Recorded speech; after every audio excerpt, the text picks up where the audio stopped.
Hello friend, मैं राम किशोर आप सबका अकेडमी ऑनलाइन क्लासेस में स्वागत करता हूं। दोस्तों, आप सबका हमारे चैनल में बहुत बहुत स्वागत है। तो फ्रेंड, हम लोग क्षेत्रमिति पढ़ रहे थे और क्षेत्रमिति में हम आपको बताए थे कि इसमें हम लोग 3D पढ़ रहे हैं। और 3D में इसमें हम आपको सबसे पहले घन पढ़ाए थे, घनाभ पढ़ाए थे, बेलन पढ़ाए थे और उसके बाद शंकु पढ़ा दिए थे, उसके बाद गोला पढ़ा दिए थे। आज का जो हम लोग टॉपिक है, आज है हमारा अर्धगोला, जिसको अंग्रेजी में बोलते हैं हेमिस्फीयर। एग्जाम के पॉइंट ऑफ व्यू से काफ़ी महत्वपूर्ण है, ये हर एग्जाम में यहाँ से क्वेश्चन आता है। तो चलिए इसको हम लोग शुरू करते हैं। तो देखिए, अगर आप इस चैनल पर नए हैं तो चैनल को सबसे पहले सब्सक्राइब कर लीजिए, वीडियो को लाइक कर दीजिएगा और हो सके तो अपने दोस्तों में शेयर जरूर कर दीजिएगा। देखिए, अगर आप सबसे पहला बारी वीडियो देख रहे हैं तो प्ले लिस्ट में जाइएगा और वहाँ से क्या करिएगा ना कि इसमें एक एक करके शुरू से वीडियो देखिएगा क्षेत्रमिति के, तब आपको ज़्यादा समझ में आएगा। तो चलिए हम लोग शुरू करते हैं। तो देखिए, यानी कि आज हम लोग जो पढ़ेंगे ना क्षेत्रमिति, और क्षेत्रमिति का एक टॉपिक होता है अर्धगोला, जिसको अंग्रेजी में हम लोग बोलते हैं हेमिस्फीयर। ठीक है, अब देखिए तो अर्धगोला होता कैसा है। तो देखिए, ये अर्धगोला है। क्या है? अर्धगोला है। इसका मतलब है कि इस प्रकार से कुछ रहेगा, लगा कि अर्धवृत्त है तो आपको देखना पड़ेगा कि इस प्रकार से रहेगा। इसको थोड़ा सा, ये अर्धगोला है। क्या है? अर्धगोला। यानी कहने का मतलब ना, जो गोला रहता है ना उसका आधा भाग को क्या बोलते हैं? अर्धगोला, और अंग्रेजी में हेमिस्फीयर बोलते हैं। तो ये जो है ना से अर्धगोला है। देखिए, ये क्या है? अर्धगोला। तो अर्धगोला के बारे में अगर बात किया जाए तो जो अर्धगोला है, यहाँ से यहाँ जो रहता है ना, इसको हम लोग बोलते हैं आर, यानी इसको भी आर बोलते हैं। दोनों आर है, समझिए। तो इसका मतलब अगर मान के चलते कि ये अगर ओ पॉइंट है, क्या है? वो पॉइंट है, तो ए से लेके ओ तक आर रहेगा, यानी त्रिज्या रहेगा, और ओ से लेके बी तक ये भी आर है। तो हम लोग पूरा बोल सकते हैं ना कि ए से लेके बी तक क्या होगा? व्यास हो जाएगा। हो जाएगा कि ना? बिल्कुल हो जाएगा। यानी कि अगर कहने का मतलब है कि अगर ये पूरा यहाँ से समझिए तब वृत्त बन रहा है, तब वृत्त में हम लोग जानते हैं ना कि अगर इस सेंटर अगर वो रहेगा, क्या रहेगा? सेंटर वो रहेगा, तो ओ से लेके बी तक क्या रहेगा? आर रहेगा, यानी त्रिज्या रहेगा। और ए से लेके ओ तक या ओ से लेके ए तक क्या रहेगा? यहू त्रिज्या है। क्या है? त्रिज्या है, यानी कि आर है, समझिए। था त्रिज्या मतलब आर। तो चलिए देखिए, एकरा में आपको समझना पड़ेगा कि कौन क्या है। तो देखिए, ये अगर गोला है ना, तो गोला के जो वो बिंदु है ना, वो सेंटर है, यानी कि सेंटर मतलब केंद्र है। ठीक है, अब देखिए, तो इसमें हम आपको बताते हैं कि कौन क्या है। तो सबसे पहले जो ए बी है ना, ए बी जो है, ए बी है से व्यास है। ए बी है से क्या है? व्यास। और व्यास को हम लोग क्या बोलते हैं? डायमीटर बोलते हैं। डायमीटर बोलते हैं। देखिए, ए बी व्यास है, ये बी है। ए बी क्या है? व्यास है। और व्यास को अंग्रेजी में क्या बोलते हैं? डायमीटर। तो ये डायमीटर है। अगर इसमें देखा जाए तो इसमें डायमीटर को अगर सूचित किया जाता है तो डी से सूचित किया जाता है। हम आपको बताएंगे जब डायमीटर जब भी आएगा ना तो डी लिखेंगे। अब आपको भी डी लिखना है, क्योंकि इसका सूचित करते हैं डी से। अब देखिए, अब इसमें क्या है, अगर मान के चले कि ए से लेके ओ, यानी कि ए ओ, तो ए ओ क्या है? यानी कि ए ओ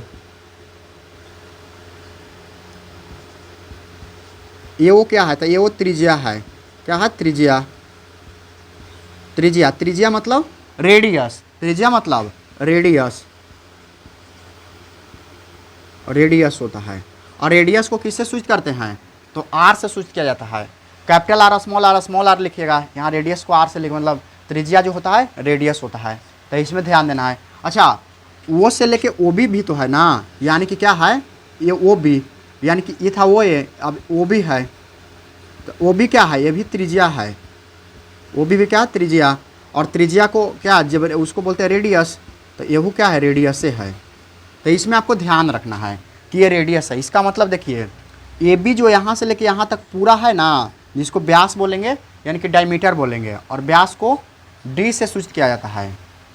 उसके बाद देखेंगे ओ से लेके ए से लेके ओ तक, यानी कि ए ओ। तो ए ओ क्या? त्रिज्या है, जिसको अंग्रेजी में क्या बोलते हैं? रेडियस। तो इसमें आपको ध्यान देना कि रेडियस है। उसके बाद देखिए, ओ से लेके ओ बी तक क्या है? त्रिज्या है। तो इसको भी रेडियस बोल देंगे। इतना तो आपको ध्यान रखना ही रखना है। इसके बाद इसमें जो फार्मूला बनता है उसमें आपको ज़्यादा ध्यान रखना है। तो देखिए, इसका क्या होता है ना, एक होता है वक्र पृष्ठ क्षेत्रफल और एक होता है इसका संपूर्ण पृष्ठ क्षेत्रफल। तो देखिएगा, हम आपको यहाँ फार्मूला लिख रहे हैं, ठीक ना? यहाँ से फार्मूला लिख रहे हैं। पहला फार्मूला हम आपको लिखते हैं। देखिए, इसमें से आपको ध्यान रखना है।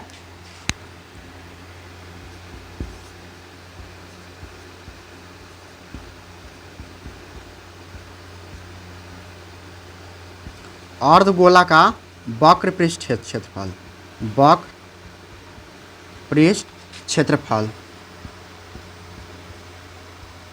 अर्धगोला का वक्र पृष्ठ क्षेत्रफल तो कितना है वक्र पृष्ठ क्षेत्रफल? तब वक्र पृष्ठ कहता है ना कि इसका होता है 2 pi r square, 2 pi r square, यानी कि अर्धगोला का जो वक्र पृष्ठ क्षेत्रफल होता है वो होता है 2 पाई आर स्क्वायर होता है। ये आपको ध्यान रखना है, ठीक ना।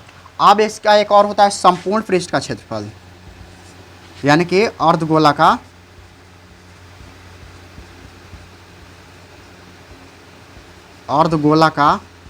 संपूर्ण पृष्ठ क्षेत्रफल,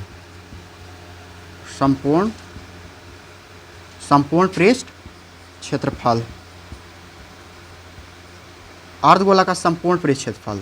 तो संपूर्ण पृष्ठ जो रहता है ना, तो संपूर्ण मतलब देखिए पूरा ये भी वाला हो गया और एगो ये भी वाला ऊपर वाला जो है से भी। तो इसको दोनों के निकालने के लिए क्या करते हैं कि देखिए ये पूरा वक्र पृष्ठ क्षेत्रफल क्या है 2 पाई आर स्क्वायर है, और यहाँ से एगो देखिएगा तो वृत्त बन रहा है, ये वाला पूरा वृत्त एगो बन रहा है। तब वृत्त बनता है तब वृत्त का क्षेत्रफल क्या होता है पाई आर स्क्वायर। तो ये दोनों के जोड़ देते हैं ना तो आ जाता है जानते हैं 3 पाई आर स्क्वायर। तो ये आपको दोनों फार्मूला ध्यान रखना है, इसमें कंफ्यूज नहीं होना है। देखिए अगर अर्धगोला का वक्र पृष्ठ क्षेत्रफल निकालने के लिए आपको बोलेगा तो आप क्या करिएगा कि 2 पाई आर स्क्वायर लगाइएगा, और अगर अर्धगोले का संपूर्ण पृष्ठ क्षेत्रफल पूछेगा तो 3 पाई आर स्क्वायर। देखिए 3 पाई आर स्क्वायर आता कैसे है, तो यहाँ से यहाँ जो होता है ना, मान के चलिए कि ये यहाँ से यहाँ तक है ना, ये आपका 2 पाई आर स्क्वायर है, क्या है 2 पाई आर स्क्वायर, और प्लस संपूर्ण मतलब पूरा निकलता है, तो इसका भी तो क्षेत्रफल निकालेंगे ना। तो ये क्या बन रहा है एक वृत्त बन रहा है। तब वृत्त के अगर देखिएगा तो ये वृत्त बन जाएगा। तो जैसी वृत्त बनेगा ना तब वृत्त का क्षेत्रफल हम लोग जानते हैं क्या होता है पाई आर स्क्वायर, और ये दोनों के जोड़ देते हैं तब पाई 2 पाई आर स्क्वायर यहाँ से और 1 पाई आर स्क्वायर यहाँ से, तो 2 आया कितना हो गया 3 हो गया, तो 3 पाई आर स्क्वायर हो जाता है। तो यही से इसका जो फार्मूला आता है संपूर्ण पृष्ठ क्षेत्रफल का यहीं से आता है। तो ध्यान रखिएगा कि अर्धगोले का संपूर्ण पृष्ठ क्षेत्रफल जो होता है तो कितना 3 पाई आर स्क्वायर होगा। एक क्वेश्चन यहाँ से और आता है तीसरा कि अर्धगोले का आयतन निकाले, यानी कि अर्धगोले का आयतन से संबंधित फार्मूला। तो अर्धगोले का आयतन,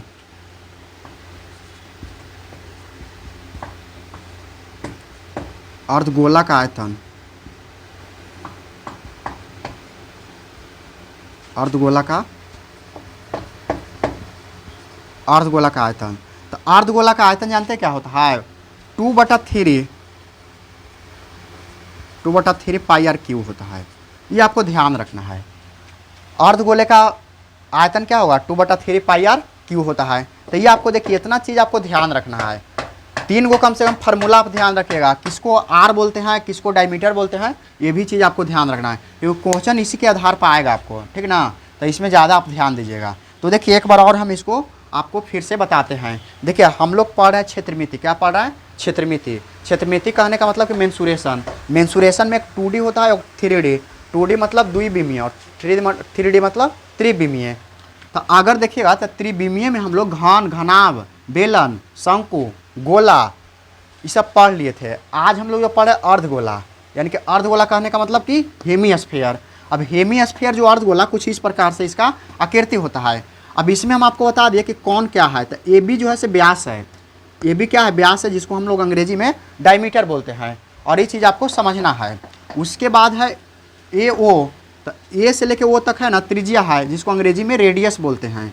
उसके बाद ओ से लेके बी, यानी ओ से बी तक, वो भी जो है ये भी त्रिज्या है और इसको हम लोग रेडियस बोलते हैं। तो ये चीज़ आपको इतना समझ में आ जाना चाहिए। उसके बाद अगर देखा जाए तब क्या है कि अर्धगोला का एक होता है वक्र पृष्ठ क्षेत्रफल। क्या होता है वक्र पृष्ठ क्षेत्रफल। तो जो अर्धगोला का वक्र पृष्ठ क्षेत्रफल है वो होता है 2 पाई आर स्क्वायर। जैसे मान के चले कोई क्वेश्चन रहेगा कि किसी अर्धगोले का त्रिज्या दिल रहेगा या तो व्यास दिल रहेगा, तो उससे आपको क्या निकालना है, उससे आपको निकालना है वक्र पृष्ठ क्षेत्रफल। तो सबसे पहले आपको निकालना पड़ेगा त्रिज्या। क्या निकालना पड़ेगा त्रिज्या निकालना पड़ेगा। तो अब कहिए कि त्रिज्या कैसे निकलेगा, त्रिज्या बढ़ाओ। तो हम आपको वृत्त में फार्मूला एक बता दिए थे कि डी अगर दिल रहेगा तो आर कैसे निकलता है। चलिए अभी फिर भी एक ना है तो फिर भी आपको हम बता देते हैं। देखिए इसमें आपको समझना पड़ेगा। कहता है ना, देखिए चौथा फार्मूला ना है तो लिख लीजिए। त्रिज्या बराबर जो होगा ना, त्रिज्या बराबर ऐसे ही से बता दिए हैं, त्रिज्या बराबर होता है व्यास बटा 2, व्यास बटा 2 होता है। तो देखिए हम बोले थे कि व्यास को डी से सूचित किया जाता है, किससे, डायमीटर होता है तो डी से, तो d/2 होता है। इसका मतलब क्या हुआ कि जहाँ भी ऐसा फार्मूला आ जाएगा ना तो आप लिखिएगा r बराबर क्या होता है, d/2 होता है। यानी कि r त्रिज्या है, d डायमीटर है यानी व्यास है, और ये बटा 2 कर देते हैं। यानी कि जब भी r का मान, देखिए यही फार्मूला को ही लिखे हैं, त्रिज्या बराबर क्या है, तो r है, और व्यास बराबर d/2 होता है, तो r बराबर क्या है, d/2 है। यही आपको समझना है। अगर r देखिए d का मान देवल रहेगा तो r कैसे निकालिएगा, तो r बराबर फार्मूला होता है d/2, यानी कि व्यास को आधा कर दीजिएगा, यानी कि उसको 2 से भाग दीजिएगा तो ऐसा आसानी से निकल जाएगा। एक फार्मूला और होता है व्यास बराबर, तो व्यास बराबर होता है 2 गुना त्रिज्या, 2 गुना त्रिज्या, तो 2 गुना त्रिज्या। इसका मतलब क्या हुआ कि अब देखिए व्यास यानी कि इसका मतलब है कि 2 है और r को त्रिज्या से सूचित किया जाता है, r को त्रिज्या को r से सूचित किया जाता है, तो 2 इंटू आर। अगर इसको लिखना चाहते हैं शॉर्ट में तो आती d बराबर क्या होगा, तो d बराबर 2 इंटू आर होगा। तो ये आपको ध्यान रखना है, ठीक ना। ये फार्मूला आपको ध्यान रखना है, बहुत इंपॉर्टेंट है, ये वाला आप शॉर्ट में ही याद रखिएगा। यानी कि r बराबर d/2 और d बराबर 2 इंटू आर, यानी कि अगर त्रिज्या निकालना है तो d/2 कर देना है, और अगर व्यास निकालना है तो 2 इंटू आर कर देना है। बस यही आपको करना, ज़्यादा कुछ करना नहीं है।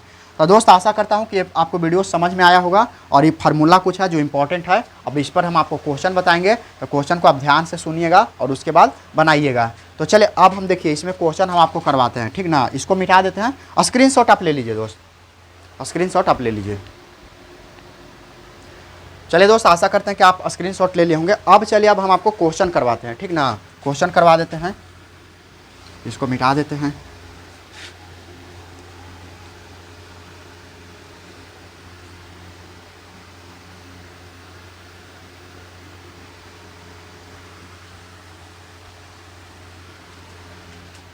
तो आइए देखिए क्वेश्चन किस प्रकार से इसमें रहेगा। मान के चलते कि क्वेश्चन एगो है,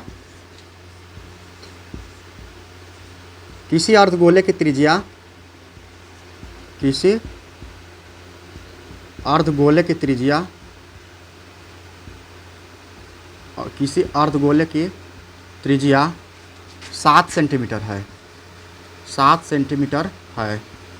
तो इसका आयतन निकालें, तो इसका आयतन निकालें। तो क्या निकाले, तो इसका आयतन निकालें। देखिए कह रहा ना कि एक अर्धगोला है और उसका त्रिज्या दिया हुआ है, तो आयतन निकालें। तो देखिए अर्धगोला अगर रहेगा तो कुछ इस प्रकार से रहेगा, इस प्रकार से रहेगा, और इसका त्रिज्या अगर यहाँ सेंटर है तो ये r रहेगा। इसका मतलब r बराबर कितना देवल है, 7 सेंटीमीटर, ये दिया हुआ है। अब इसमें कह रहा है कि आयतन, तो हम जानते हैं कि गोले का आयतन क्या होता है, तो लिखेंगे तो प्रश्न से, यानी प्रश्न के अनुसार, तो प्रश्न से क्या होगा, अर्धगोले का आयतन,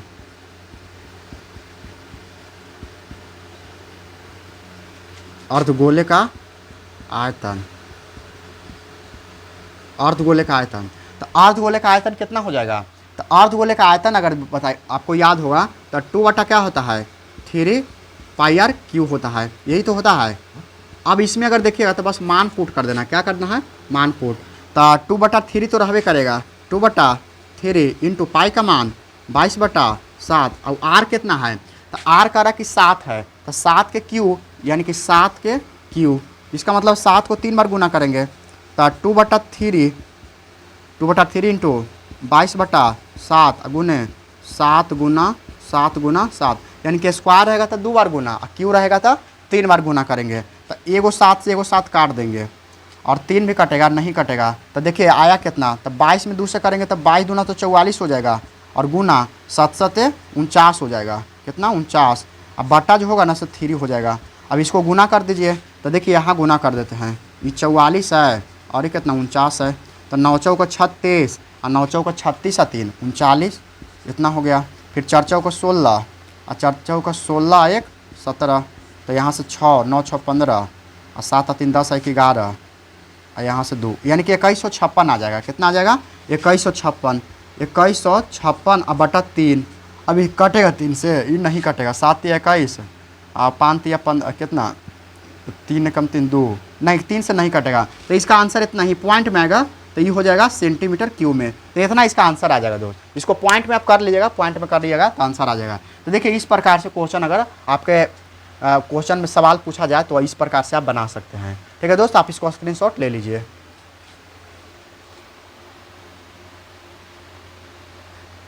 चलिए दोस्त, आशा करते हैं कि आप स्क्रीनशॉट ले लिए होंगे। अब देखिए एक आध क्वेश्चन और हम आपको क्षेत्रफल से रिलेटेड करवा देते हैं कि अगर क्षेत्रफल दिया हो तो आप इसमें क्या कर सकते हैं।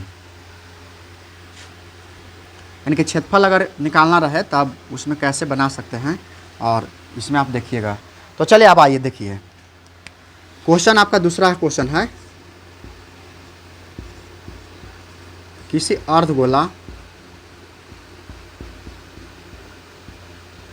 अर्धगोला का व्यास इस पर दिया हुआ। किसी अर्धगोला का व्यास 14 सेंटीमीटर है। 14 सेंटीमीटर है। 14 सेंटीमीटर है। तो इसका पृष्ठ क्षेत्रफल निकालें।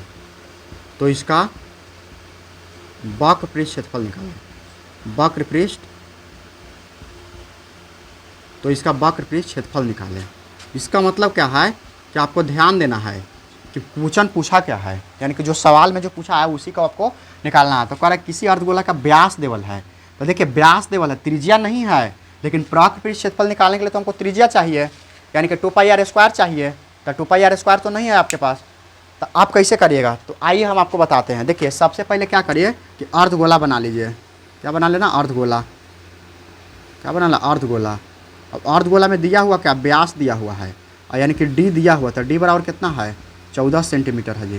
तो आप जानते हैं कि आर बराबर क्या फार्मूला होता है? D/2 होता है। तो 14/2 करेंगे तो कितना आ जाएगा? 7। इसका मतलब है कि आर का मान कितना आ गया? 7 सेंटीमीटर। हम बताए थे ना कि देखिए अगर मान के चले कि व्यास देवल रहेगा तो त्रिज्या निकालने के लिए आर बराबर क्या फार्मूला होता है? D/2 होता है। तो डी बराबर कितना? 14 है, तो 14/2 किया तो 7 आ गया। इसका मतलब आर के मान कितना हो गया? 7 सेंटीमीटर। जब आर का मान 7 सेंटीमीटर हो गया तब हमको वक्र पृष्ठ क्षेत्रफल तो निकालना है। तो प्रश्न से करेंगे। तो प्रश्न से देखिए क्या होगा। अब इसका अर्धगोले का वक्र पृष्ठ क्षेत्रफल,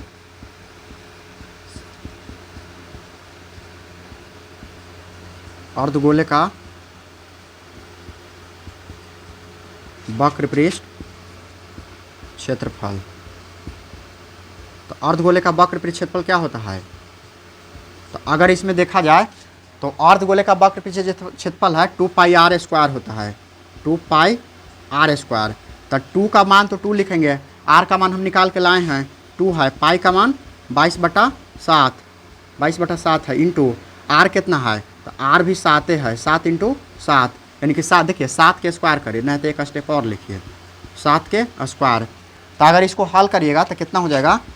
ये तो हो जाएगा 2 × कितना? 22/7 हो जाएगा। अब 7 के स्क्वायर मतलब 2 बार गुना, तो इस 7 से 7 काट देंगे तो बचा एक गो 7 ना। तब 22 दूना 44, और 44 सत्ते कितना? 22 सत्ते 54 से, यानी कि देखिएगा तो 22 दूना 44 में अगर 7 से करेंगे तो 7 चौका 28, 7 चौका 28 और 2 30 हो जाएगा, यानी 308 हो जाएगा। 7 चौका 28 और 7 चौका 28 और 2 30, हाँ 308 हो जाएगा। यानी कि इसका जो हल करके आएगा तो 308 क्या आएगा? सेंटीमीटर स्क्वायर आएगा, क्योंकि क्षेत्रफल क्या होता है? हमेशा सेंटीमीटर स्क्वायर में होता है। तो इसी प्रकार से आपको क्वेश्चन को बनाना है दोस्त। तो देखिए हम आपको 2 क्वेश्चन करवा दिए हैं, इसमें और भी क्वेश्चन बन सकता है, वक्र पृष्ठ संपूर्ण पृष्ठ क्षेत्रफल से बन सकता है। तो इसमें आपको ध्यान रखना है, ठीक ना? इसमें जितना हो सके क्वेश्चन आप बनाइएगा। तो दोस्त आशा करता हूँ कि वीडियो आपको पसंद आया होगा। आप इसको स्क्रीनशॉट ले लीजिए। तो चलिए दोस्त, आशा करता हूँ कि वीडियो आपको पसंद आया होगा। तो आज के लिए इतना ही, फिर हम लोग मिलते हैं एक अगले वीडियो में। जय हिंद।